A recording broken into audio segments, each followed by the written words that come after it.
السلام علیکم third year. آج ہم نے تحریک علی گڑھ کی مذہبی اور ادبی خدمات کو ڈسکس کرنا ہے، جس میں سے ہم دیکھیں گے کہ سر سید احمد خان نے ادب کو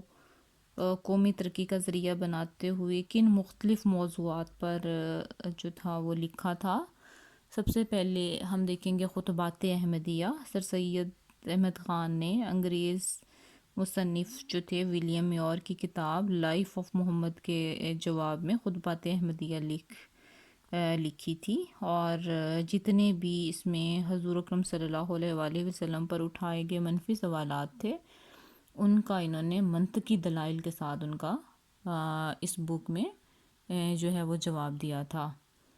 اس کے ساتھ آپ نے رسالہ احکام طعام اہل کتاب آپ نے لکھی ہے، جس میں آپ نے اہل کتاب یعنی انگریزوں کے ساتھ کھانا کھانا قرآن و سنت کی روشنی میں جو ہے وہ جائز قرار دیا، ٹھیک ہے۔ اور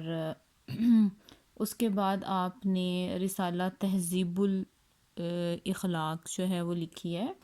جس میں آپ نے یہ بتایا کہ سر سید احمد خان جو تھے انہوں نے مسلم معاشرے کی رسوم و رواج اور روایات و اقدار کا حیا کرتے ہوئے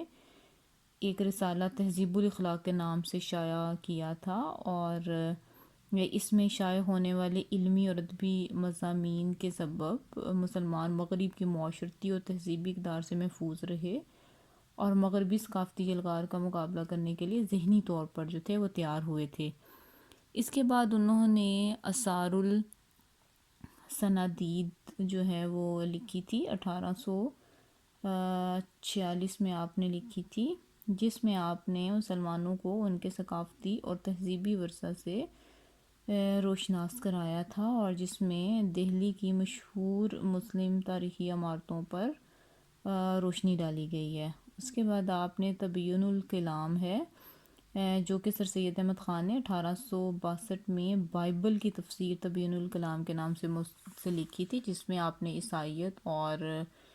اسلام میں ہم آہنگی اور مطابقت کو بیان کر کے انگریزوں اور مسلمانوں کو ایک دوسرے کے قریب کرنے کی کوشش کی ہے۔ اس کے بعد آپ نے